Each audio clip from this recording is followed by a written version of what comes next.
Good morning, everyone. Thanks for joining us today for this webinar on building robust cloud-native Java systems. This is Seshi, your moderator for the webinar. We hope you're keeping safe in these difficult times. We're joined today by a very special speaker, Josh Long. Josh has been a developer advocate for Spring for more than a decade now. He's also the author of 6 books. His book, Cloud Native Java, published by O'Reilly, is a standard reference for anyone who wants to learn how to build resilient software applications with Spring Boot and Spring Cloud. Josh is active on social media. His Twitter handle, Starbucks Man, is very popular with developers. In fact, it is so popular that he included it on the cover of his recent book, Reactive Spring. Josh also runs a much admired podcast named, quite interestingly, the Bootiful Podcast, Bootiful, just in case you have any doubts about his programming persuasion. Josh's YouTube channel, Spring Tips, is widely viewed by programmers, and he talks regularly at Java conferences. So great speaker, great guy, sought after among the developer circles for his advice. So we're really lucky to have him. On the personal side, Josh lives in the US and travels extensively around the world. If you go to his blog and read his 2009 travel list, you would know what I mean. So that's a little about him. And in today's session, Josh will be talking to us on how to build scalable and high-performance cloud-native Java applications that are elastic, agile, observable, and robust. Josh will also touch upon examples from high-performance companies like Ticketmaster, Alibaba, and Netflix, and also talk about how these companies conquer the architectural complexity associated with microservices by using Spring Boot and Spring Cloud. I can't overstate how important and valuable this session is to anyone looking to build cloud-native Java applications. In terms of the structure of the session will run for 60 minutes, and then we have 15 minutes set aside at the end for Q&A. So do share your questions in the chat, and we will have, we will compile them and have Josh answer them for you. So with that, I turn it over to Josh. Josh, over to you. Thank you so much. I wish. So where are you all based? Like which corner of the planet?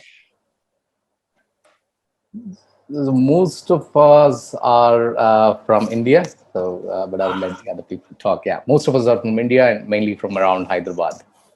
South. Yeah. Kind of. Very spicy, delicious food. Yeah. I haven't been to Hyderabad since 2019. Oh, wow. I miss it. I wish I could be there in person. That's my only complaint, if I have one, my only lament. Obviously, it's a strange period in history right now, and I hope we all get to meet again one day and, in better circumstances. I appreciate that you all are here. I know that it's Saturday morning and you're up early and, not super early, but you're up early, and I appreciate that. And because you're up early, I'm happy to stay up late, and we'll meet in the middle. I'm just so grateful for the opportunity. I'm going to share my screen here. We're going to get started. We've got about 60 minutes, right? So let's just say 22:40 my time-ish. Maybe a couple minutes before that. All right, good stuff. So let's see. All right, as was just well explained, my name is Josh Long. I am a Spring developer advocate on the Spring team, and I have been since 2010. I'm a Kotlin Google developer expert, a Java champion, and most of all, I'm at your service. So should you have questions, when ineluctably you have questions, don't hesitate to reach out to me. There's my Twitter and my email. So, take a note of that. This is arguably the most important slide of the entire presentation. You're also going to find some coordinates for the code if you'd like to follow along at your own leisure, at your own discretion later on. That's there for you as well, for your own edification, for your own reference. Don't hesitate to clone that, and pull requests, always welcome. I used to travel. That was the thing I used to do, but of course, it's been a weird year and some change now, hasn't it? I have some videos. These videos are online on Safari. I also have that YouTube channel, which was just mentioned. I have a book that I wrote back in 2017 called Cloud Native Java, which I regret is I don't know that there are any other languages besides the four shown here. I have a podcast. I have a blog I do every Tuesday, which is a weekly roundup of all the news that's fit to, with apologies to the Times, fit to reprint. And it's just I've been doing this every week, every Tuesday, without fail, without exception, since January, the first week of January 2011. So this is now actually a 10-year-old blog series, that's kind of cool, right? More than 520 blogs of new stuff in the Spring ecosystem every week. Every week I find 10 or more interesting posts and bullets and like textual bullets, to talk about, because there's always something interesting, always somebody working on new open source stuff that'll just make the ecosystem that much more fun. And I love that about the Spring ecosystem. Our ecosystem, because it's central to so many other things, it has so many satellite ecosystems that kind of just spin around it, and for which Spring is central and very important. Because of that, there's just always something to do, always something to learn, always something to try and build and whatever. And it's for, I not for nothing, but our YouTube channel, the spring.io/video YouTube channel, has markedly more followers than the Oracle Java channel, the official Java YouTube channel. We have more followers than that. And there's a reason, right? Because Java is only as useful as the software that people use to build and get something done. And Java by itself isn't, well, it's not Python, right? Shall we say? It doesn't have batteries included, really. You really need something like Spring to round that out. And so, I'm just I love that about this community. I love it for more than a decade. Every Tuesday, I can go through all my bookmarks and just find something to make me smile, I also have this YouTube channel, like I said, and like was just well explained before that. And I have just finished my book last year called Reactive Spring. And we're going to talk about reactive programming. We're going to talk about a lot of stuff today, my friends. But we're going to do so keeping in mind always that the goal here is to write software in such a way that we're able to get to production faster, right? Or more reliably. I suppose that's the other way to think about that. So I'm going to step away from the slides. I have no slide advancer here. We're done with slides. We're just going to talk for a few minutes. And then we'll get into the actual business of writing software. What I want to do when we talk today, I want to talk about what it means to write software in such a way that it does the right thing in production, right? Production for most people today is some sort of cloudy infrastructure, even if that's not a public cloud, right? If you have a dynamic turnkey environment in which you can provision virtual machines or containers, that's a cloud. It doesn't matter if it's running in your data center or not, it's still a cloud, right? So for most people, that is production today. Very few people, I hope, are racking and stacking servers and managing all that stuff manually. But I could be wrong. And so when you get to the cloud, when you start realizing you got to get to production, there are several things that fall out of that goal. The goal is to quickly cycle. It's to quickly iterate. It's to build software intended for that environment.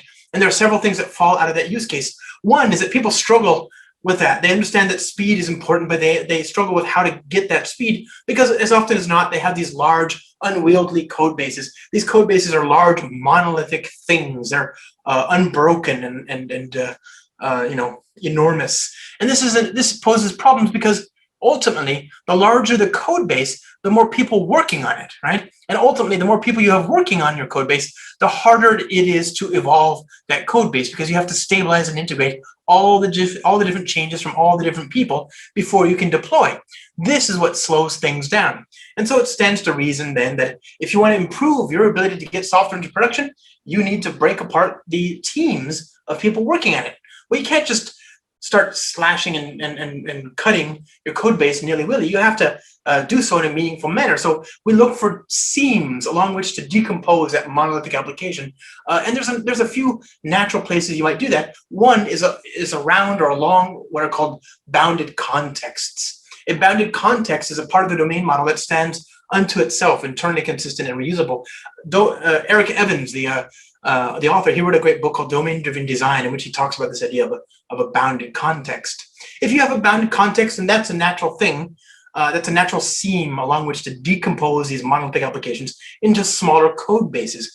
And the smaller the code base, the smaller the teams, right? And this is a very weird thing here, but we're changing our code so that we can change our teams in the changing of the teams is actually what we want here. We're not building services just for the sake of building services. We're building services so that we can get small teams, because we know that the fewer people involved in any one deliverable, the easier and more rapid that deliverable will get released, right? And so this is very weird or paradoxical to think about at first, but it's not novel by any stretch, right? This is what I've just described is sometimes jokingly referred to as the reverse Conway maneuver, named for, of course, Mel Conway, who in the 1970s seized upon the insight that software is a mirror image of the organizational structure of the organization that built it. So put another way, if you're in a large organization with lots of dysfunctional teams that don't communicate and don't collaborate very well, that will be reflected, that dysfunction will be reflected in the modules that these different teams build. The better the communication, more minimal the communication, the more minimal, or at least better, the code bases will be, and their integration will be. This is a very, very important point here, right? The smaller the code base, or at least the less communication required for people working on those code bases, the easier it is to make changes to those code bases and to see those code bases delivered into production, right? And this is, this is of course a somewhat subjective discussion. At this point, you start to get into what is a bounded context. There's a definition for that, but of course, as with a lot of these things, there's also an art to it, surely. And we start to get into discussions about what is a small team. Well, Amazon famously talked about a 7 people, 2 pizza box team, all right? A 2 pizza box team is a team that's small enough, anecdotally, that you can feed everybody on the team with 2 boxes of pizza, right? In the States, right? Keep this in mind. This is in the Pacific Northwest here in the United States. So 2 boxes of pizza might feed a good deal, many more people in other parts of the world. So when I say that, what I'm talking about is 5, 6, 7 people, right? And the reason that number is meaningful is because that's as many people as you can fit that's a whole bunch of people that are working one thing, focused on one deliverable. These are all people that have no other work to do. They're all focused on delivering one thing. And that's everybody that's involved in that deliverable focused on this one thing, all co-located together in this one team. It doesn't have to be physical co-location, of course, but it has to be, in terms of the focus of each of these people. So this is product management, user experience, developers, testers, Q&A, admins, whatever names you give each of these people. Everybody involved in one deliverable, one service, one bounded context should be working on that one thing. And you don't want them to be distracted with other things. They really should be full, the priority should be getting that one thing done.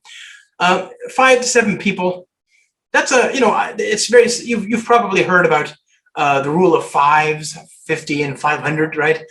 People talk about how the rule of 5 is how many people you can keep in your head and whose context, whose state you can keep in your head at one time, right? I can keep track of 5 different pieces on the chessboard and I know exactly where they are and I know exactly what's about to happen and what could happen. That's not such a big deal. This is why, when you have a small team and you have a stand-up, if you've got more than 5, 6, 7 people in your team, you're going to start forgetting what people are doing, right? You're not going to be able to remember everything. And so it's going to be hard for everybody to have a global bird's eye view of what's happening. This is where you get into that situation where you have, duplicative meetings where you have to tell people about what you're doing because not everybody can remember everything, right? And then you get 50, which is the number of people that you have in your life.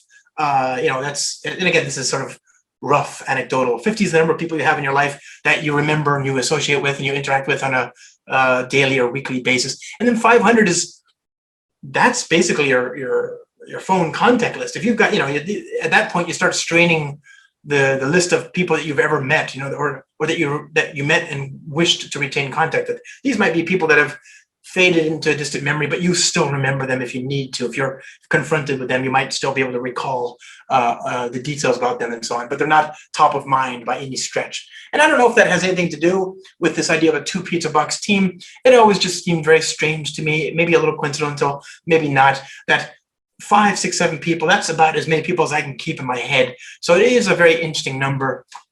Again, speculation on my part, I don't know. So we have these small teams and they're all focused on this one code base, small code bases, right? And the goal is to never have people waiting. You don't want people queuing to do work, right? You don't want them being interrupted by other things. There shouldn't be like any human interrupts, like a computer interrupt. You don't want people who are trying to get something done, but they have another process that gets priority and they have to stop doing that and then do this other thing, right? So these are all people focused on one deliverable. And the reason that's important is because if you have people like imagine in the old world, remember the old world, we have this idea of, this is the programmer pit, right? And these people are the testers and those people are the admins. And it doesn't matter which admin you talk to, they're all the same apparently, right? They're not your admin, they're not the system administrators for your team or your service. They're just general purpose. And you can throw work over the wall and say, hey, deploy this. And one of them will get the ticket and they'll deploy it eventually, right? The problem with that is that now you've got to take a back seat to whatever other priorities they have before them, right? And so you've got wait time, lead time, and the same thing for anything. Work goes from product management to product management to UX to Q&A, to developers to operations to Q&A to whatever, right? You've got this workflow and work moves from one station to the other, all the way from concept to customer. If these different stops in the production workflow are constantly gates, they're constantly gating the work because you have to wait for some other things to happen before somebody can take a look at it, the cycle will just take forever, and people will pay the constant cost of having to remember the context associated with a particular bit of work and then do the work and then spin down that context and spin it up again for some other thing. This lead time is costly. It's very, very costly. We want to avoid that. We want to constantly have things going through the circle, going all the way from concept to customer into production as quickly as possible, right? And this is not a novel idea either, right? And when you talk about lean manufacturing is this idea that came out of Toyota that describes how they think about manufacturing cars, and when they want just-in-time inventory. They don't want stacks and stacks of cars. To their process, the idea of having 100 cars that are 99% finished is much more distasteful, much less valuable, much less desirable than having one car that is 100% finished, because those 100 cars that are 99% finished represent a loss to the organization. They're value that cannot be recouped. Whereas if you have the one car, you can sell it and recoup the investment that was made in that car. They'd much rather have just one complete car than have 100 things that are 99% finished. They call those cars that are standing and growing and just, they're in the lot, just not being sold yet. They call that inventory, and it's a negative. You don't want inventory. It's a thing you strive to avoid. You want to have just-in-time production. The same thing is true for continuous delivery. You don't want changes being stopped at all these different places, stacking up, waiting for them to get released. You want to, as quickly as possible, get things shipped into production. The more time you spend waiting for that shipment, the worse you are, right? And, this is not just about efficiency. It's not just a theory of constraints problem. It's also just a matter of de-risking the whole act of delivering software. The more you deliver to production, the easier it is to deliver to production, the faster you can keep going when you deliver to production. If you deliver something that for some reason, through all the quality gates and all the testing and all that stuff, still has an error, oh, well, at least now you can just release another one very quickly because you've gotten that muscle memory. You know how to deliver something efficiently. So going fast is valuable. Being efficient is valuable. Avoiding wait time, lead time, queuing time, inventory, whatever you want to call it, waste, right? Avoiding all of that, super valuable. So you want people focused on one thing, and you want them focused on something that can be deployed as quickly as possible. And if you have to have lots of meetings about what you're doing, and just to make it easy to synchronize what everybody else is doing, then you're doing it wrong, right? Because you don't want to have to do that. You want to be able to move independently, autonomously, so that you can move quickly without having to be beholden to other parts of the organization. If you have to deploy your service in lockstep with every other team in the organization, you might as well not do microservices. You may as well do just a monolith because you're doing it incorrectly, right? So now, we want to deliver software into production. We want to have small code bases. We want to have small teams, very importantly here. We want to be independent. We want to be able to move autonomously, right? And the reason we want to do that, by the way, just remember at the end of the day, is because the faster you get software into production, the easier it is to learn from what you've done, to iterate on that, and then to respond to change, and then to deliver again, right? Going quickly is its own virtue. Going quickly gives you a competitive edge. It is that existential threat that so many large organizations fear. The really amazing organizations, by the way, understand that you can be competitive, you can be agile, you can be fast, even if you're a large organization. Nobody would accuse Alibaba or Netflix or Google or any of these companies of being uncompetitive. Quite the contrary. They're very competitive, but they don't treat themselves as one monolith. They have lots of small teams that are empowered to move quickly to respond to change. So this is a competitive edge for the business. It's not just a technical discussion. It's not actually just what Josh thinks about using Spring. It's all about helping your organization do better, right? To stay relevant in the market, to stay competitive. So when you do this, you get a huge benefit. But that's not to say that there is no cost to this approach, right? There's of course some drawbacks, some concessions that need to be made when you move software to production in this way. When you move to small, singly focused, independently deployable, bounded contexts, what you're doing is embracing microservices.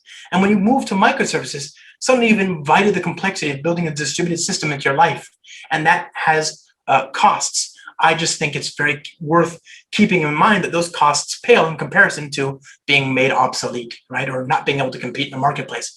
Don't let anybody tell you that microservices are a free lunch. Quite the contrary, they're not. They just happen to be better than the alternative, which is extinction. Maybe it's a slow, gruesome extinction, but it is extinction, right? There are very few organizations that don't benefit from speed, right? Some people have said, well, what about the government or something? Because there's no competition for the government. That's true, but even there, you want them to be as efficient and productive as possible, right? Because it's just better for everybody's quality of service. So when you do this, we have complexities, and that's what we want to seek to mitigate. That's the technical debt that we want to pay down. We want to actually mitigate or pay down that technical debt as much as possible. So today, my friends, with that big picture in mind, we're going to talk about what it looks like to write software, to write microservices, while paying down some of those implied complexities, right? And there's several different discussions we could have here. There's the discussion around the software itself, the actual Java code and JVM bytecode and all that stuff. And then there's the discussion around architecture. And architecture, I think a lot of that becomes obvious when you start to consider the goal here, which is to have small, singly focused, independent, deployable, reusable, bounded contexts or microservices. But so for our purposes today, we're going to talk about writing software. And of course, to do that, my friends, we're going to write some software. And of course, to do that, my friends, we're going to go to my second favorite place on the internet. My first favorite place on the internet, of course, is production. I love production. You should love production. You should go as early and often as possible. Bring the kids, bring the family. The weather's amazing. It's the happiest place on earth. It is better than Disneyland. But if you haven't been to production, you can begin your journey here. Start.spring.io. And what we're going to do here is we're going to build a brand new application using Apache Maven. We're going to use Java. We're going to use the latest and greatest version of Spring Boot, all of which I'm satisfied with. We have the choice of packaging. How do you want to package your application? As a .jar or .war? This is I prefer .jar, right? Because it removes the one extra moving part. This is a big part of my overarching guiding personal philosophy of make jar, not war. And again, lots of choices that you could embrace, but I encourage you to select the default. Then, my friends, we have the choice of what version of Java would you like to use. Obviously, before us, we have three different choices. But really, friends, we've only got two choices. We've got two choices in that Java 11 is the current long-term supported version of Java, which is fine. And you've got Java 16, which is the current supported version of Java, which is fine. But Java 8 is a choice that you could make, but that you should not make. It's a non-choice. And that's not just an Indian bread, my friends. That's a choice that you should never, ever make. Java 8 is creakingly old. It's technically inferior in every conceivable way. There is no excuse to use Java 8 in production today. None whatsoever. You should be ashamed of yourself. It is slower, less performant, less robust, less secure, less syntax rich, less efficient, less operationalizable. It's just terrible in every conceivable measure. Not to mention, it's slower, which is also awkward, right?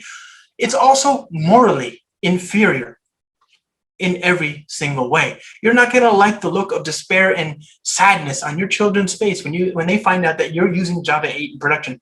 Don't do it, my friends. be the change you want to see in the world, do the right thing, use Java 11 or later.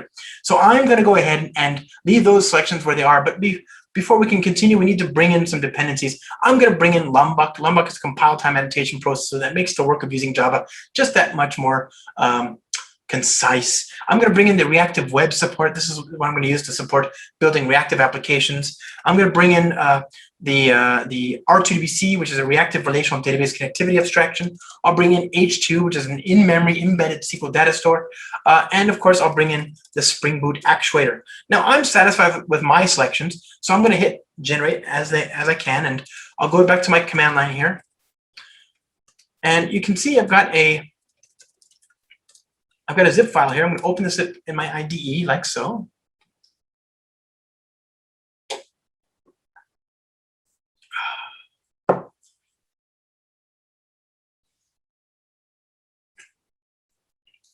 Alrighty. So I'm going to open up this application. It's a public static void main application. Let me make the font a little bit larger here, friends. 24. How's that? Good stuff. So we'll hit OK. Good. And what we're going to do is going to build an application that writes data to the database. So I'm going to build an entity to model the state of my object here. I'll say this is a customer type, and this customer will have an ID, private integer ID, private string name at ID. I'm going to give it a type here at data, at args constructor, at no args constructor, etc. Okay, so there's my ID, there's my entity, there's my basic type. I'm going to create some getters, some setters, some toString, some equals, some hash code. All that kind of stuff will be synthesized for me by this these annotations from Lombok. Now I want to write data of this type to the database. So I'm going to create a repository. A repository is a pattern that again stems from the seminal tome, Domain-Driven Design by Eric Evans. It's a thing that's meant to insulate our business logic from the lower level tedious, business logic of writing to the database, of working, reading, writing, updating, etc.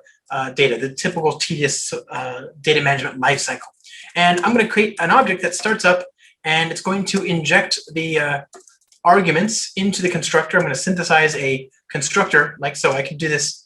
I could do that this way. I could actually create the constructor thusly, and that's going to create a constructor for the final field that I've got there. But I prefer again just to let Lombok do the work for me here. So I say at required args constructor, et voila. And what I want to do is I want to write some data to the database. And so I'm going to use that constructor to take a list of names, and I'm going to create this list of names using some reactive types. Now I've got some this repository. This repository writes data to the database. It's a reactive code repository. Reactive programming refers to a style of programming that is designed to solve three particular problems that only become manifest or more manifest, I suppose, at scale in production, right? The first problem is resource efficiency. And what I mean by that is that threads are precious. Threads on the JVM, at least for the moment until Project Loom arrives, threads on the JVM are not free, they're not fast, they're not efficient, they're slow and they're expensive. They take RAM and there's bookkeeping associated with each one. So it's not very reasonable to just create millions and millions of threads. So we want to be able to repurpose the threads that we do have to make sure that we never ever just sit there on the thread doing nothing. And this is a problem because so much of the Java ecosystem is based on blocking APIs. That is to say, APIs like Java IO input stream, where when you ask for data from the input stream, you must sit there and call input stream.read. And when you call .read, you're stuck on the client thread, waiting for the byte to come back, waiting for the next bytes to come back. And you have no idea when those bytes will arrive. That might arrive in a nanosecond, it might arrive in a year. You just don't know. There's nothing in the contract that implies anything there. And in the meantime, what are you doing with that thread? You're just sitting there. It's called blocking. You're just sitting there wasting that expensive, valuable thread so that somebody else in the system cannot use that. And this is a problem that you see manifest so often in production environments. You can log in, I guarantee you can log into so many different production environments today and look at the CPU usage, the load, the uptime. You'll find that a lot of services are just mostly idle. They're not actually doing anything, algorithmically complex or computationally complex. There's not a lot of CPU activity. They're instead just in this wait state. waiting for bytes to be moved around from one thing to another. That's a huge part of what they're doing. But even worse, in some more serious circumstances, you'll log into these servers and you'll find that not only are they not using a lot of the CPU, and not only is most of the work that's being done, it's I/O bound, input and output bound, but worse, your threads are all being used. So there's no ability to handle more requests. That's a problem, right? And the reason that's a problem is because in this architecture where you're blocking, you've now got a one-to-one correlation between the number of requests that are coming in and the number of threads that you have in your server. That's a problem because you don't have a lot of threads, right? So we want to make sure we're never in that situation where we are wasting valuable threads for no reason. And so one way to change that is to use alternative approaches to input and output. Asynchronous I/O, for example, is a very common alternative approach. Here, you say, I want that data, please. Then you register a callback, and that callback gets involved when there's data to process, but no sooner. So you say, I want the data, register the callback, and you return immediately. There's no blocking. You're never blocking. When the callback gets called back, then you get a callback, you can process it, and you're put on a thread, but only when that happens. In the meantime, that thread is freed up and something else in the system can repurpose it to do something else, right? So this is what I mean by resource efficiency. We want something that is efficient. It never wastes threads, okay? The second thing that we care about after resource efficiency is ease of composition. I think about what I just described there. I described using an input stream to read bytes. Well, of course, most of us don't work at the level of the input stream, but of course, so many of the abstractions that we use on top of input streams do, right? They are blocking because ultimately they use input streams which are blocking. So we have lots of different ways of saying, I'm asking for data from this thing, whatever that thing is, and I want it when it's available. Well, data isn't one thing, right? What kind of data do you have? You have data that comes in small batches, in small amounts. You have data that comes in large batches that are potentially infinitely sized batches. You have batches that arrive, as a trickle, slowly over time. Perhaps it's a long-running thing like a chat conversation, or maybe it's a very small thing that arrives instantaneously, like some calculation, like what is 2 + 2, right? Whatever it is, there's different cadences, different sizes, different lengths, whatever, of data. And we have different APIs to contend with all that, right? We have different abstractions to model that. I can think of 10 different ways to say, hey, I need data, give me some data. If you're doing like WebSockets, that's a different API than if you're doing Apache Kafka, which is a different API than if you're doing RabbitMQ, which is a different API than if you're doing a REST call, which is a different API than if you're doing a gRPC call, which is a different API than if you're doing service and events, or if you're doing RSocket, or if you're doing JMS, or if you're doing, database input and output, right? There's different APIs. There's no common abstraction that allows us to model asynchronous, unbounded data streams in the same way that we model synchronous, small, streams as well. And this is a problem that's in the JDK itself. This is a shortcoming of the JDK itself that other languages have managed to, in many other ways, sort of get around. And as we'll see, eventually Java did get around it. We did fix it, but that is reactive programming. The third thing that we care about, the third thing that reactive programming helps us address is robustness. How can I write software that, given latency or given the fallibility of networks, does the right thing, right? Remember, when you write distributed systems, you run the risk of introducing the complexity of building distributed systems. And there lies a lot of risk, right? Things are going to fail. You've all read the fallacies of distributed computing, the idea that the network is infinitely fast and it's always available and so on. This just isn't so, my friends. It just isn't so. And if you write software that's predicated on the idea that all these things are going to be available all the time, you're in for some big disappointments, right? You need to have primitives, operators that help you contend with that volatility. And if it's a separate abstraction for different kinds of sources of data, well, it gets all that more complex, right? So you're dealing with, n times x, n times m style integrations, right? So much of what you're going to end up doing now becomes glue code. And then on top of that, you have different abstractions for making those integrations more robust, more reliable, more, more able to gracefully degrade. This becomes untenable at scale. And this is why people run screaming for the hills when they start looking at moving to microservices, given the current allotment of technologies, given the current state of the JVM, or at least the state of the JVM circa 2012, right? Now, reactive programming gives us all that because it gives us it gives us a foundational layer, which is called the reactive stream specification. The reactive stream specification is a set of interfaces that come from this package here that represents a kind of collaboration, a working common ground extraction of interfaces that was defined by the Spring team, by Netflix, by the Eclipse Foundation, by Lightbend, etc. We all got together 5-6 years ago, and we extracted out these reactive streams types. And these types are foundational. They're so foundational that they have since been incorporated into Java 9. So we're going to review them here, but keep in mind that they're also to be found identically, except for the namespace, right? JavaUtil concurrent flow.processor, flow.subscription, flow.subscriber, and flow.publisher, right? So capital outer class and then dot whatever. So those types are identical except for the namespace, like the packaging. So we've got org reactive streams. This is the original interface. Publisher. A publisher is a thing that publishes data asynchronously out of band to a subscriber. The subscriber, when it subscribes to the publisher, it is first given a subscription. That subscription represents the thing that the subscriber can use to ask for more or cancel the stream of data. We'll talk about that in just a second. When the publisher produces data, any 1 record or 2 records or 5, it passes each record to this onNext method.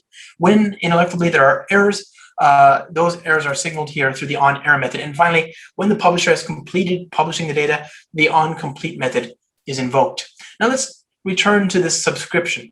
The subscriber is given a pointer to the subscription. That subscription is what the it's what the subscriber uses to request more data, to say, hey, I want 10 records, I want 100 records, I want 1,000, or if you give it integer.max value, it says, give me as many records as you've got as fast as you can.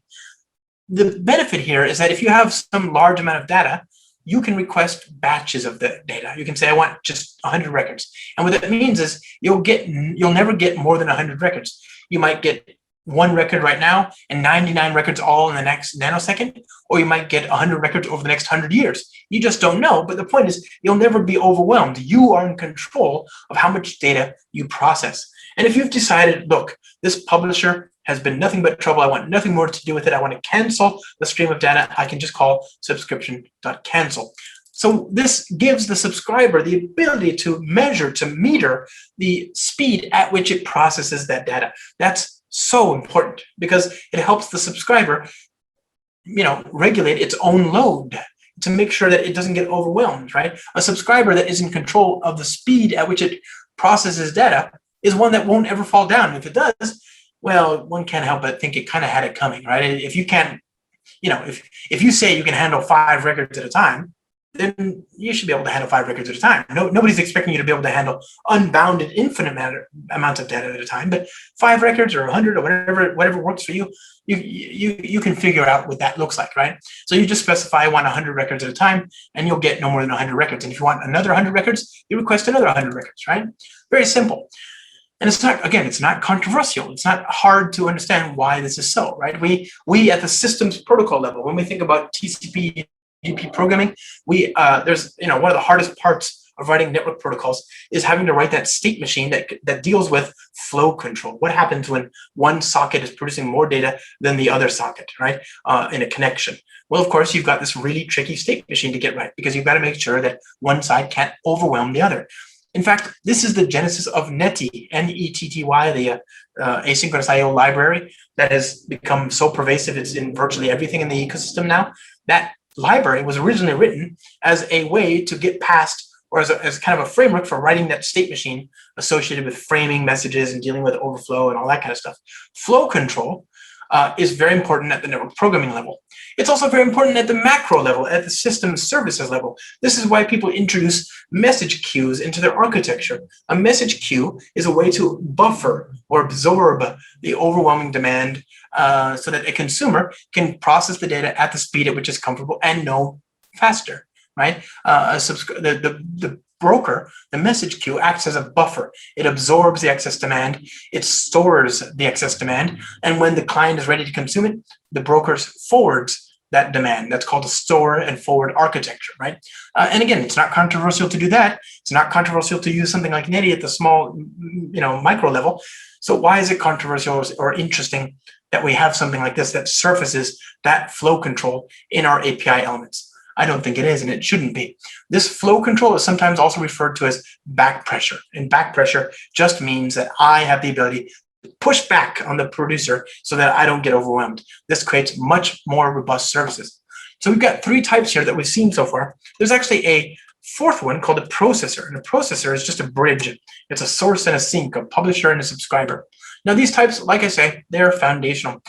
We have also 2 specializations, mono and flux. Mono is a publisher that produces 0 or 1 value.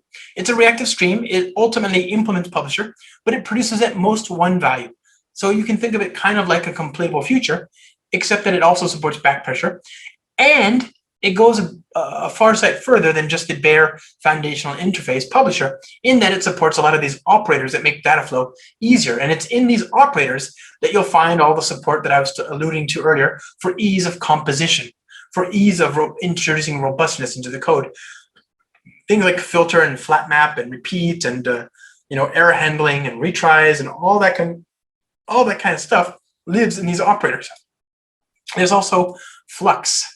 Flux is also a reactive stream. It's a publisher, just like Mono, except that it produces a potentially unbounded amount of data. So it might be 0, might be 1, might be 2, might be a billion, might be a trillion, might be, infinite, right? It might be unending.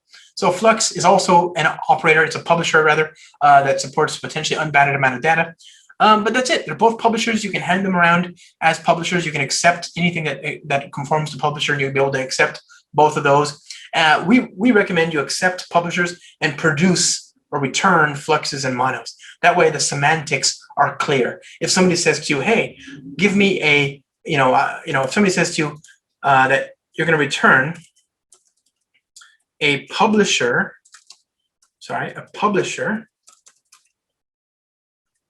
of customer, what does that mean to you, right? What does it mean if they're going to return a publisher of customer? Is it going to be one customer, and this is like the details for one particular record, or is it all the customers? In which case, I should render it like a table or something, a grid, right? The semantics aren't clear. But if somebody says, I'm going to give you a mono of customer, well, that's only one customer, and therefore you can assume it's probably going to be the details for a particular record. If they give you a flux, that's probably an overview. It's a search result or something like that, right? So that semantics are very important. That's why it's important to have that distinction there. Okay, so now I'm going to write some data to the database. I'm going to create a reactive stream of names, starting with my own. My name is Josh. I work on the Spring team. It's so very lovely to meet you all. We've got other people on the Spring team as well. Madura, she's on the Spring team. Alaya, he's on the Spring team. Actually, friends, Alaya is not just on the Spring team. Yeah, he has a name that I don't know how to spell, but I should. There you go. We all just call him Malaya, but there you go. So he's on the Spring team. Who else is on the Spring team? My goodness.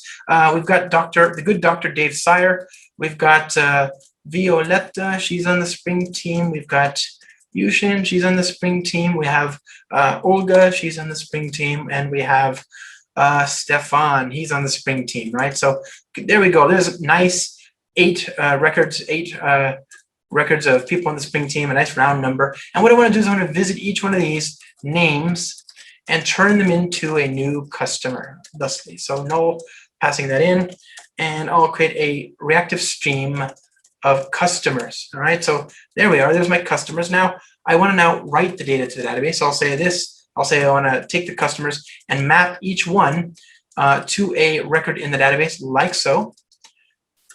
Okay, and this gives me a repository.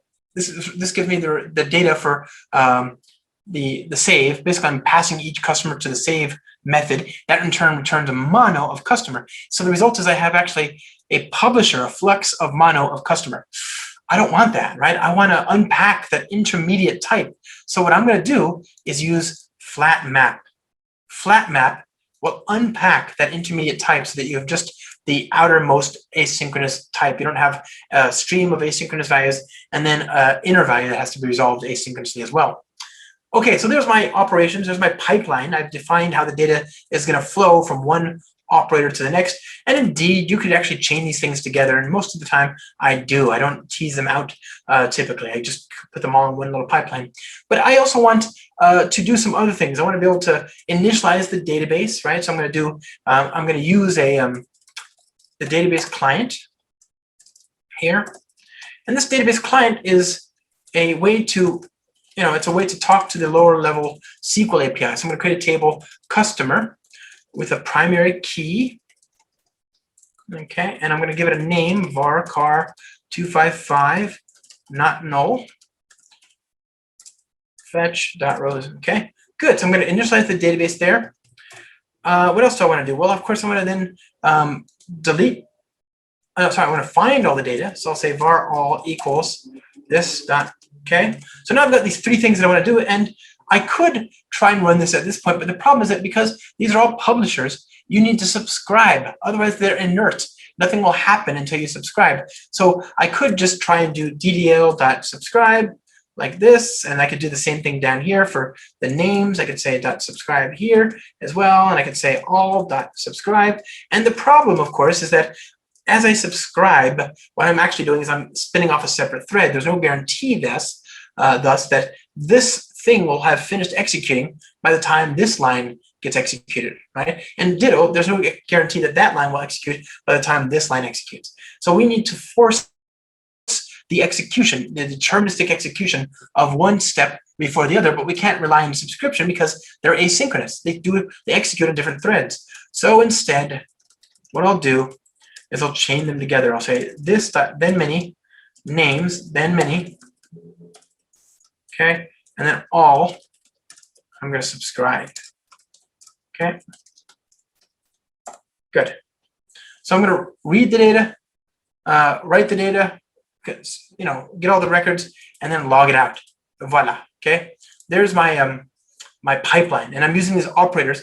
But remember, these are all asynchronous things, and yet I don't have to worry about that. I'm not actually worried about running countdown latches and cyclic barriers and all that kind of stuff to make this safe and reliable. There's no threads, no executors, no runnables, no phasers, no nothing. It's just I'm getting the best result possible. I'm getting asynchronous, potentially concurrent code, right? In this case, it's sequential. It's serialized because I have these operators, but I have a deterministic behavior even though I'm also running asynchronous code, and yet it's easy to kind of parse and understand. So it's the best of both worlds. Okay, so let's run this and see what we get.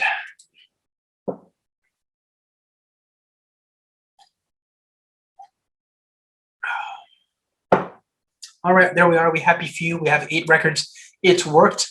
Let's create a REST controller. Okay, at REST controller, class customer REST controller, private final customer repository, and I'm going to inject this into the constructor here, and I'll ask for the records. I'll say, give me all the customers, and I'll return those customers from the repository.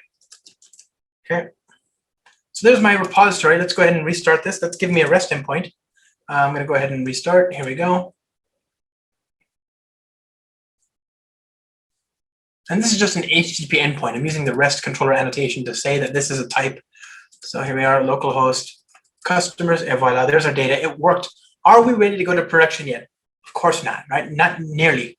And the reason is because while I've built something interesting, I've got a REST API that talks to a database. That's the original Ruby on Rails demo. And by the way, this is all, I did all of this just for the sake of the demo. In production, you're not nearly going to have, you're not reasonably going to have a embedded in-memory SQL database. You'll probably talk to something that's already been initialized, and you're not going to write all the data for the demo in the startup block of the code. So realistically, the code that we've written that's actually interesting, the business logic that would be worth testing, is lines 32 through 56, okay? So not a lot of code, right? 25 lines, and that includes significant white space, lots and lots of white space, and, frankly, I just don't think it is. It's just not that much code, right? And if you were using something like Kotlin, it would be half of that besides, it would be very, very small. So this is not a lot of code, and yet I've already got an asynchronous, reactive, non-blocking web tier that talks to a backend database. And this is in Java. Imagine a more productive language, that's not Java. Okay, so let me restore that. There we go. So now I've got my REST endpoint, but again, I'm not nearly ready for production. One of the things I want to do is I want to support observability. That's to say, I want to be able to observe the state of the service by asking the service itself, right? And one way to do that is to use the Spring Boot actuator. The actuator is a set of managed HTTP endpoints that give me information about the state of the service. So I can say, give me all of that. I can say, I want to show the health endpoint details. So I'll say health probes enabled equals true, show details always, right? So I'm actually standing up these actuator endpoints, and we'll see what those are now that we've done this here. I'm using properties in Spring Boot to configure the behavior of the application, right? These override some of the default assumptions that Spring Boot provides. So here we go. This is my actuator endpoint. Everything is fine. My customer's endpoint. Let's go now to the actuator. The actuator give me these HTTP endpoints. It's like a menu. You can see if you look at the source, I'm pretty printing it here. The menu says, oh, here's the Beans endpoint, which shows me all the objects that have been created by Spring on my behalf. Their classes, how many of them there are. In this case, there's only one. This is only one. This is being recreated each time. I have this is the bean, the object gets, lives in this code page here. And if it has any dependencies, you can see what they are here, and so on. So it gives you an enumeration of all these different things and how they work together. We've got the caches, which shows you all the different cache managers which you could use to talk to something like Redis or Infinispan or Apache Geode or Coherence or literally any other cache under the sun. We've got an enumeration of the health of the service, which gives me it shows me, where's my health? Come on, health. There we go. The health endpoint shows me all the subsystems in the application that, were they to fail, would imperil the overall state of the service. So my file system, my database, my all that kind of stuff, all of that is reflected here. And if any one of these were to fail, then the aggregate status would be would reflect that as well, right? And as a sort of specialization of this, we have two particular endpoints that are there for Kubernetes, particularly Kubernetes. So the readiness endpoint is an endpoint that tells the container orchestrator, Kubernetes, whether the service is ready to be used in production, whether it's booted up successfully, basically. The liveness probe tells us whether the service is still healthy. So basically, readiness tells us whether the service is ready to live, and liveness tells us whether the service is ready to die. Okay, the service probes are, they're toggleable. You can manipulate them. You can publish what's called an application context event from any bit of your code, and that event, once perceived by these probes, will toggle the state, right? So when that happens, then the container orchestrator, Kubernetes most likely, will have to take your service out of rotation. It'll take it down and spin up another instance. Well, what happens then? How long do you have before your container, your pod, gets destroyed and then something else gets put in place to replace it? Well, normally you don't have any time at all. Normally, if you leave the defaults, it's going to send you a sig term, which is the signal to terminate the container, and then it'll send a sig kill to actually forcefully guarantee that it's not running anymore, right? It doesn't matter what you were doing. Well, if you want to have a little bit of time to taper off any in-flight transactions, then you can take advantage of what's called graceful shutdown, right? And here you can see the default is immediate, but you might prefer graceful shutdown. And graceful shutdown gives you a little bit of time between the sig term and the sig kill. And here you can see there's actually a timeout per shutdown phase, 30 seconds, for example, right? So you have to configure the same thing in your Kubernetes pod descriptor spec, but if you do that, then Spring Boot will stop accepting new HTTP requests, and it'll let you finish anything that was in flight up until 30 seconds, right? If you've got something that takes an hour, then yeah, that's gonna be destroyed. But if you can finish everything else in 30 seconds, great, or whatever you specify, whatever timeout, whatever interval you specify there. Okay, so now you've got this application, you've got the health endpoint, as we just saw. I've got the info endpoint. The info endpoint is empty. It's a tabula rasa. You can specify whatever you like there. You can say info.id equals, or info.message equals hello world, right? There's that kind of thing. But you can also customize it at the build time, right? And one way to do this is to use the Spring Boot pre-configured git commit ID. So git commit ID Maven plugin, okay? This is not our plugin. It's just extraordinarily useful. So I go here, plugin, plug that in there. And now I've got an application that when I compile it, will take note of the git commit ID that triggered the build. So I'm going to do a git init, git add, okay, git status, git commit -a, YOLO, git status. So I'll do maven clean package.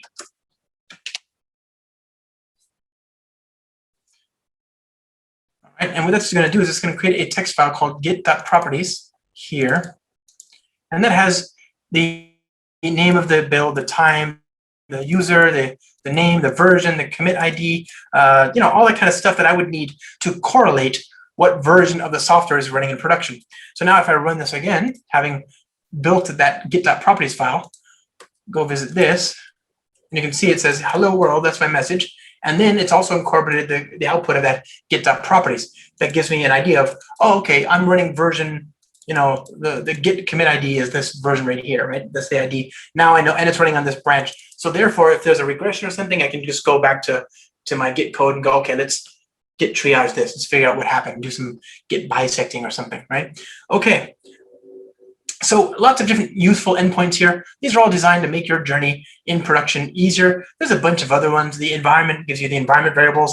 Loggers gives you access to the loggers. And you can, by the way, dynamically set the log level of different loggers in your service by updating this endpoint. You can actually send posts to say, okay, for this package, org spring framework dot whatever, make all the log levels be equal to bug. So you can kind of figure out what's going on. You've got the heap dump endpoint, which gives you a heap dump. You've got thread dump, which will give you a thread dump.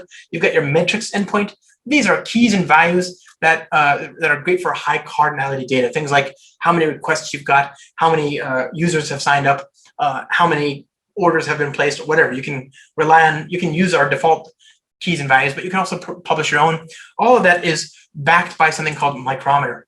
Micrometer is an application metrics facade that we built, and it's a facade. Think it, the website says it best. Think of it like SLF4J, but for metrics. And there's good support here for a number of different time series databases, so you can publish these metrics to any of these different time series databases like Prometheus, which is especially common in the Kubernetes world, StatsD, which is a service and a protocol that a lot of these other ones will also speak. VMware's Wavefront. I work on the Spring team. We're part of VMware. Wavefront, I think, is particularly great because it supports both high cardinality key values statistics like metrics, as well as low cardinality distributed trace information. And you can actually pivot from one to the other very easily inside the same tool. Normally, those are two different systems, but to be able to cross-reference there is very, very cool. So all of these are all of these endpoints, as you can imagine, quite useful in production. Mappings that shows you all the HTTP endpoints that are available. So, for example, there's an actuator endpoint. There's a HTTP URL called actuator/env that the response of which is produced by this class, by this handler method with this prototype, etc. So all of these are very useful in production. I think I'm ready to go to production now. Of course, that means for a lot of us, that means containers, right? So don't freak out. We're not going to write YAML or Docker files. YAML, of course, is one of the reasons that people leave IT. I'm not a fan. If I can go the rest of my life without writing YAML, I'll feel very happy. But sometimes you got to do what you got to do. That said, this is not one of those times. What we're going to do is look at something called build packs. Okay, so build packs are a way to build applications and to turn your application binary into a container. Build packs were created by Heroku, the Spring team, then at Pivotal, because we were acquired by VMware recently, like 2 years ago. But at the time, we were Pivotal, and so Pivotal and Heroku worked together, and then build packs became the product of that, the Cloud Native build packs. So we're part of the Cloud Native Computing Foundation. There's an implementation of build packs called Paketo, and it's manifest as a couple of things. There's a command line CLI called pack, and basically you just say pack space build space whatever, and you point it to the jar, to the WAR, or the Ruby on Rails app, or the static Vue.js application, or whatever, and it applies a bunch of heuristics to take an application and turn it into a container. Because after all, there's only so many different ways to take a java.jar and deploy it, right? We don't need to reinvent that particular wheel every single time. It's excruciating, right? So let's just use the recipe that has worked well for, who knows how many customers at scale. This build pack technology is the foundation of Cloud Foundry and Heroku, which are platforms as a services that have been around for more than 10 years. Countless customers have deployed on top of that. So these bear the accrued wisdom of all these different operational teams serving a platform, a multi-tenant platform for countless customers over a decade. So they're fine, right? The Spring team who work on the Java build pack, we know a fair bit about deploying Java applications. It's going to be okay. Just let that do the work. Why bother reinventing it? It's just a waste of time, right? So instead, we can use build packs. You can use the pack CLI, but Spring Boot has this all plugged in automatically as well. So there's the Spring Boot Maven plugin. You can go to the console here. Maven clean package Spring Boot :build -image. Okay, you can do that. That'll work just fine. But I don't want to do just that. I want to actually do something a bit further. I want to take advantage of GraalVM. So GraalVM is a OpenJDK distribution that has some extra utilities, and those extra utilities include something called the Native Image Builder. So the Native Image Builder, by the way, this is experimental, not yet GA, not 100%. I wouldn't bet the farm on it, but it's really good. So I'm going to show it to you anyway. GraalVM has this Native Image Builder tool. It's a very interesting facility. It allows you to statically analyze your code and find all the opportunities for your application to do anything dynamic, and then foreclose upon those possibilities, right? So for example, if your Java application wants to load a jar, to load a class using reflection, using class type for name, or to load a resource from a jar, like an image or a property file or a resource bundle, or if it wants to do JNI, or if it wants to do a proxy, a JDK proxy, or if it wants to do anything dynamic, right? GraalVM doesn't like that. It doesn't work well with that. It's going to remove, through static analysis, it's going to remove everything that it cannot statically analyze and determine that you're using at compile time. So any of that dynamic behavior that is so typical of Java code today, because it's one of the reasons that Java is so productive, is because it has this sort of meta programming capability that goes far beyond what things like C++ could ever do, right? That reflective meta programming capability is what makes Java so fun. Well, GraalVM hates that. GraalVM is what we in the highfalutin framework business call a party pooper. And so you need to tell GraalVM, look, I know you only think I'm using these classes, but at runtime, after the application has started, we're going to create a proxy for this, and it's going to look like this, and we're going to use this class reflectively, and it's going to look like that. So if you're willing to give it the configuration so that it knows about all those scenarios, you can use that to create a native image out of your code. And what I mean by native image is a machine architecture specific binary, right? That binary is amazing. So look, this is a regular Docker image that I'm running on my local machine. Here, I haven't turned it into a native image yet, right? This is just a regular Java application inside of a container. Okay, and you can see it starts up, it's fine. I've got my data, good stuff, right? But now let's turn it into a native image. In order to, I've copied and pasted from start.spring.io. I went there and I said, let's do the same thing as I did before, but I want to use the experimental support. And having done that, now I'm going to go back and rebuild this. And it's going to take about 5, 6, 7, 8 minutes. It takes a long time because, again, it has to do this static analysis to figure out what and only what is being used at runtime. It's going to prune away everything else that it can't find through the configuration that we provide through Spring Native or through static analysis of the code at compile time. The benefit of that is that you're not going to have a JVM, right? In any given JVM application today, loads the whole JVM, right? That's a heavy footprint. If you never use, Swing, if you never use Corba, whatever, all these different things, if you never use them, why should you pay for them, right? Why should that be present on the file system or in memory just because there's the distinct possibility that it might be used at some point at runtime, that the compiler couldn't prove one way or another was going to be true or not, right? Now with GraalVM, we can statically prove it. And because we can do that, we can get this very small application, but it does take a long time. Speaking of time, friends, I just realized we're about out of time. But can we go longer? How much time do we have? Is there like an absolute upper bound? Yeah, so we could go like 15 minutes longer if we need. Okay, I have no upper bound. I'm happy to stay as long as everybody will have me. But 15 minutes, huh? Okay, so let's let that run in the background here, and I'll see what I can do to bring this thing to a close. Okay, so Meanwhile, can I? Okay, yeah. So, can we Yes. take some questions, or do you want to like talk about something else? I have a bunch more I want to show you quickly. Oh, yeah. Go ahead, please. So okay, but I'm not in a hurry to leave, so I'll answer all the questions, and you'll have my email and Twitter. So even if our brief time together, should leave us with more questions, don't hesitate to engage afterwards. But I'm not in a hurry tonight. So okay, so we've got that service. Let's let it compile. Whoops. Okay, got to do this twice sometimes. That'll kick off in the background. And in the meantime, I want to build another service. So I'm going to go to start.spring.io, and here I'm going to build a service to manage order data. So what I mean by that is we have the job application for customer data.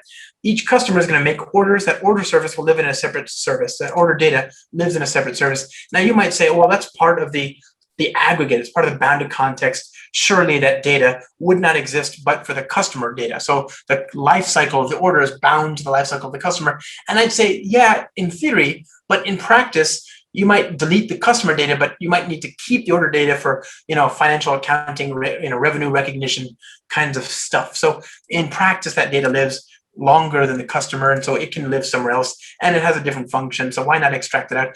I can understand the argument either way. This is just a demo. I just wanted to stress that. And to use to work with this data, we're going to expose our endpoint. We're going to expose the data using something called RSocket. RSocket is a binary protocol that was created by engineers at Netflix and Facebook to get around some of the significant limitations of protocols like HTTP, HTTP2, and gRPC.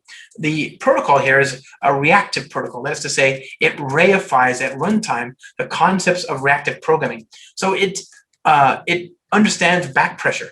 And what I mean by that is, if I have an HTTP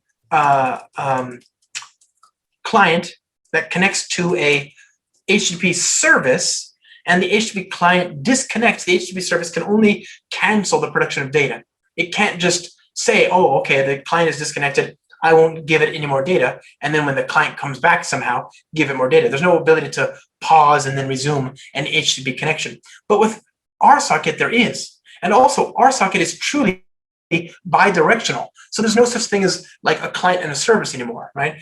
So RSocket services are bidirectional. They can do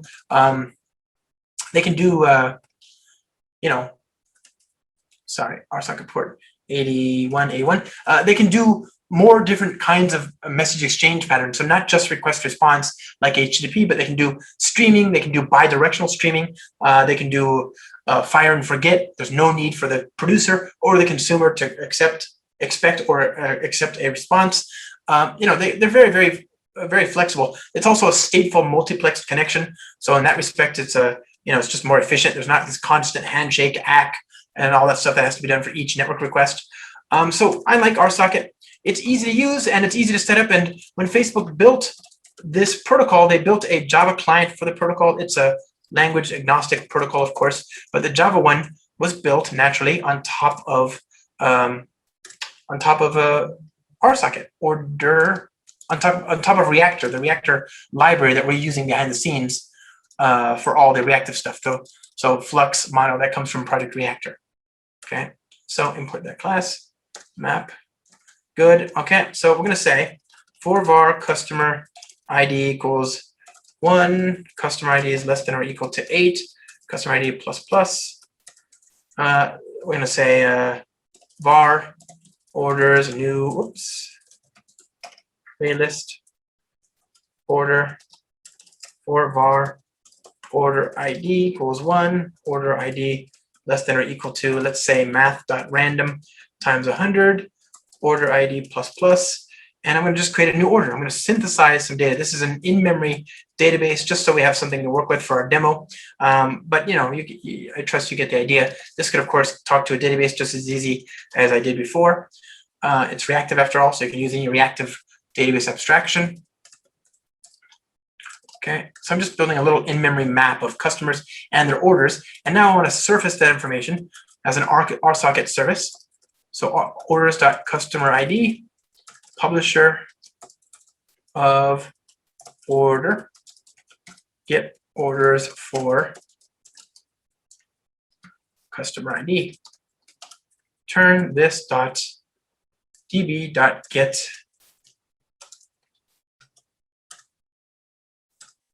var orders, and voila. So we're going to say return from iterable orders. Okay, so there's this basic reactive stream, and I'm going to be able to communicate. I'm going to be able to use it. So let's go ahead and run this. And just as you can use curl to talk to the HTTP service, you can use a utility called RCP to talk to the RSocket service. So 8181, the interaction will be a stream. The route will be orders.12, etc. So there's my network call. I'm making the call across the wire. Let's say orders 4. So I'm getting all the orders for customer ID 4, etc. So very, very, very fast, very efficient, etc. Let's see if our Docker image is finished doing its thing. Over here. Nope, it's still going. Maybe you can't hear it, but my fan is about to take off. It's, it's rearing to go. The good Dr. Venkat Subramaniam made the joke that sometimes when he does Zoom meetings, he feels as though he should brace his laptop because he fears it might take off otherwise. The fans are going so hard, and I feel the same about Graalvm native image compilation. This is quite resource intensive. I've had to allocate more than 10 gigs of RAM to Docker alone because all the compilation is happening inside of a Docker image, and it becomes quite painful. Oh, we're nearly there though. Look at that, not bad. Okay, I won't switch away. We'll just watch this trickle to completion. Fingers crossed. Oh yes, 6 minutes and 10 seconds. Very good. So now we have a Docker image. Docker run. I'm going to publish the port to 8080, and then I'll just run that. So, wait, what? Oh, already in use, of course. So here's my customer service, the original one in the JDK. Let's just stop it. We don't need it. Okay, there you go. Let's see, how did that one do? So 0.144 milliseconds, so 144 milliseconds to start up the application and to start up the embedded SQL database and to start up the web server. So 140 milliseconds to do that while I'm screen sharing. Remember, that pegs the CPU quite a bit. So the fact that this is actually working is wonderful. And this is for HTTP, right? It's even more efficient if you do with RSocket. I typically get, below 50 milliseconds with RSocket. Think about that, 51 thousandths of a second to get a service that's up and running. That's not even really the interesting part. What's interesting is that this application will take tens of megabytes of RAM as opposed to hundreds or, gasp, thousands of megabytes of RAM at runtime. So while the garbage collection algorithm that's being used in this native machine code image is less efficient than the pure JVM runtime garbage collection, who cares, right? Like, let's say it's like 10,000 requests per second on the JVM, but it's now 8,000 on this. This takes, 30 megs of RAM.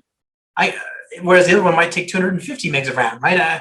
I can deploy 2 of these and still take far less memory and far less resources to run it than I did before, and still get scale. In fact, I've got more than enough scale. I've almost doubled the scale while costing still substantially less than before. So that's a big deal, especially when you're dealing with containerized production environments where you're trying to play the ultimate game of Tetris to make sure that your containers don't get ahead of themselves. Okay. So now I've got my service. I've got my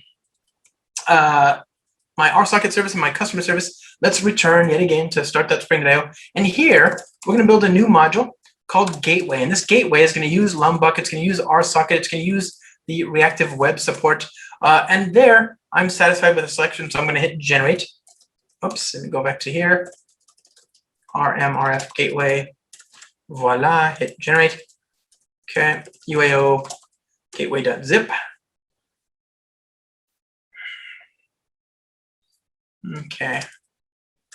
And so this application is going to be a logical place for us to accept incoming requests that then get forwarded on to the downstream microservices, okay? And so this is a great place to put any generic cross-cutting kinds of concerns that could be, that are low-touch sort of, operations on top of the data. One way we can support this kind of proxying of data and this introduction of generic cross-cutting kinds of concerns, things like rate limiting and retries and circuit breakers and headers and compression and so on, is to use Spring Cloud Gateway. Now, Spring Cloud Gateway, you define several routes, one-to-many routes, right, as one or more routes, and each route describes how you want to match a request. So here I'm going to say that the path has to be proxy and the host has to be something.spring.io. And if that's true, then I want to send that request to localhost 8080/customers. The problem, of course, is that the request that comes in will be /proxy, and the request that's going to go out is /customers. And so the result would actually be something like proxy customers or something like that, which doesn't exist, of course. So I need to operate on the incoming request and use a filter to change the path. So the path goes from /proxy to customers. I can also do all sorts of other things. I can do a retry. I can do a rate limiter, right, like this.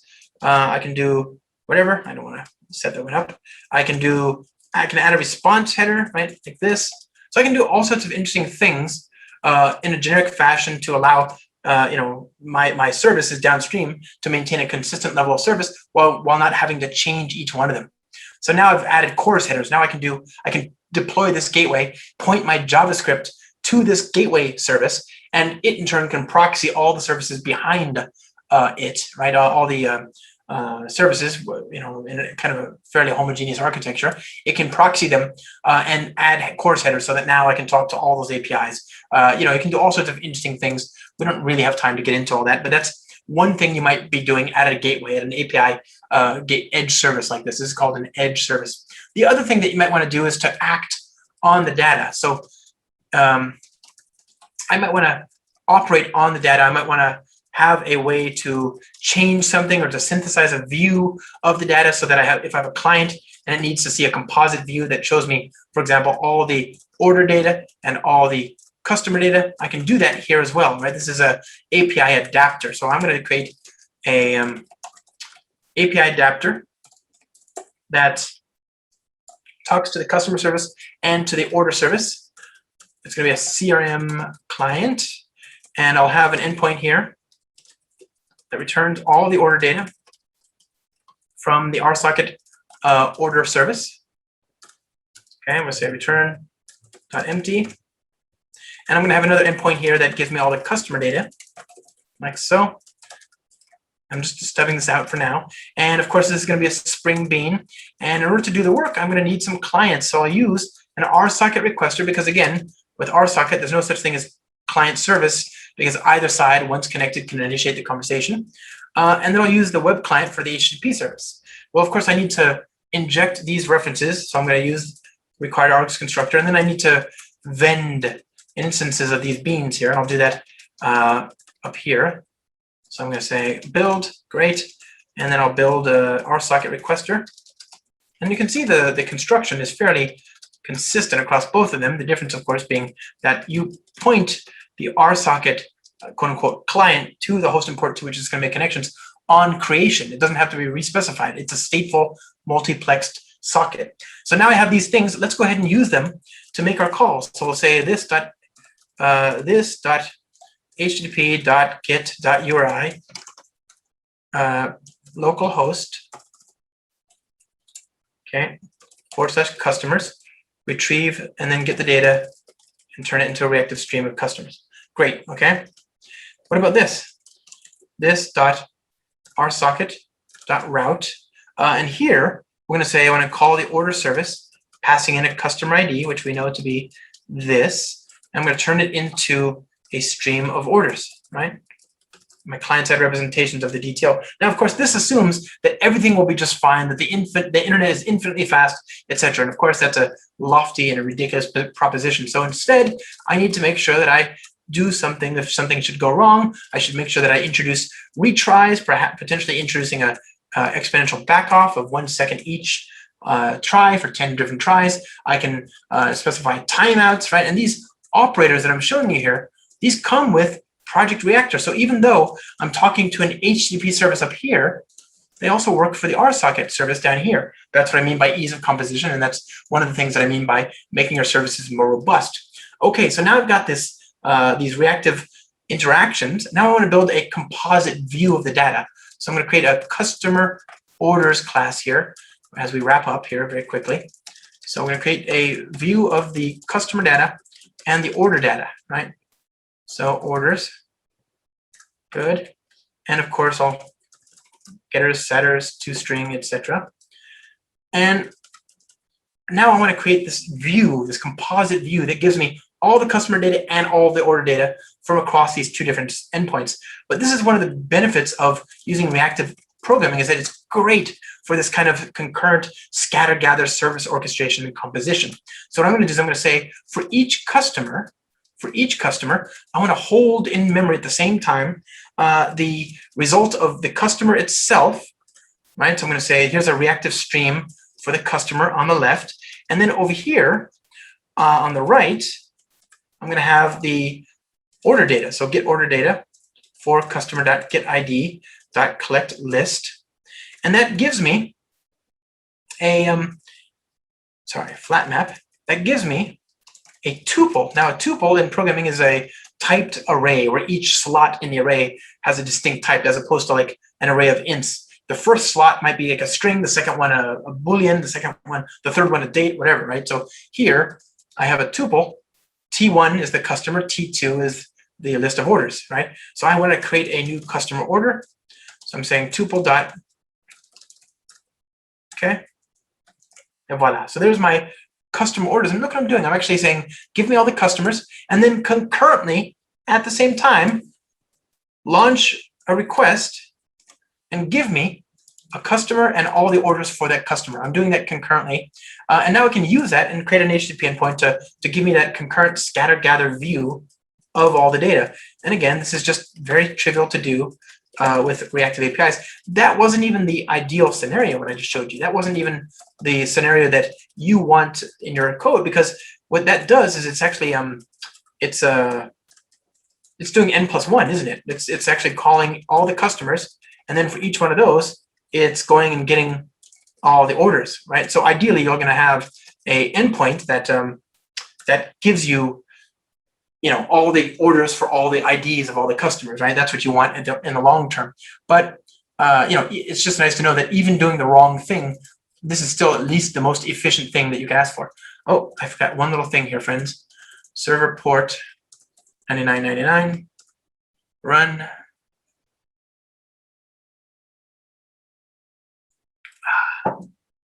Curl. Oh, sorry. And voila, there we are. Customer data, order data, right? So for each customer, I get all the order data, and it's concurrent, it's super fast, and so on. So my friends, we've just spent a little bit of time today. I wish we had more time, but we got to sort of touch on some patterns that you can use to write software that is both more efficient, more robust, easier to understand, easier to compose, and much more scalable. And it's intended for production. It's observable. It's containerized. It's production ready, right? The goal here is not just to build a REST API that talks to a database. That took me literally the first 10 minutes, maybe 5 minutes in terms of actual code. You saw what that boiled down to. It took me a fair bit longer because I had to explain reactive programming and all that, but that wasn't the hard part. It's never the hard part. The hard part is getting to production. And Spring Boot is your best cap in the feather in the cap in that respect. I want to thank you so much for your time. I hope you're all healthy, happy, and safe. I wish that we could all be together in a different context, a different circumstance. I'm very happy to answer as many questions as you have. Thank you so much for your time, and let's begin. Yeah.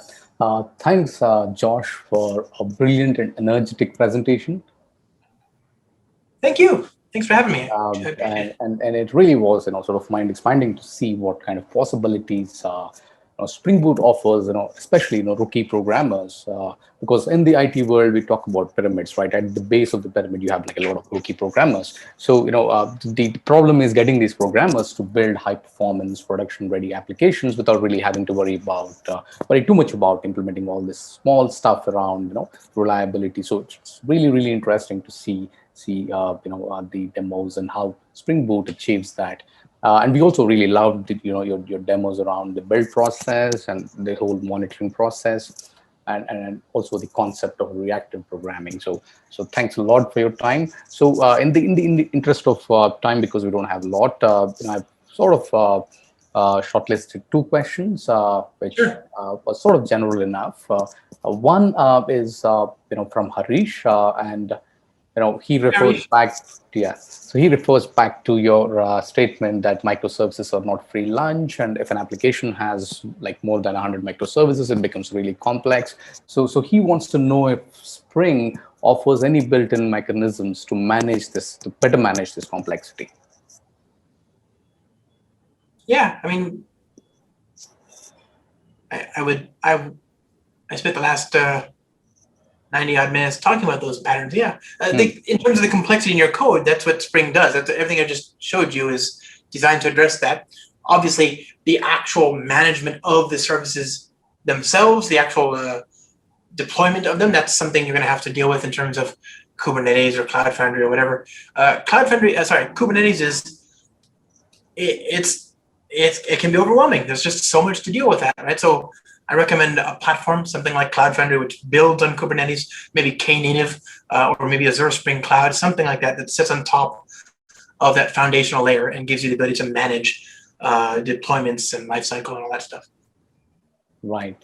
And the last question is, previously, the idea was that, the initial configuration on Spring is a little difficult. I mean, you obviously need somebody more advanced to sort of look at to help you with that configuration. So is it getting better, or because the deployment process, the build process, all that is very smooth, with things like Micrometer, Packito, GraalVM. So similarly on the initial configuration side, probably having some sensible defaults, are things improving there? This is a question from Srinivas. Are things improving? I didn't configure anything except for those 4 properties this time, and I just deployed 3 microservices. Every line of code that I wrote in my last 3 demos was all business logic. There was no ceremony. There's nothing I could have gotten rid of. It wasn't like I was doing anything for Spring's sake, right? And that's because of Spring Boot's auto configuration.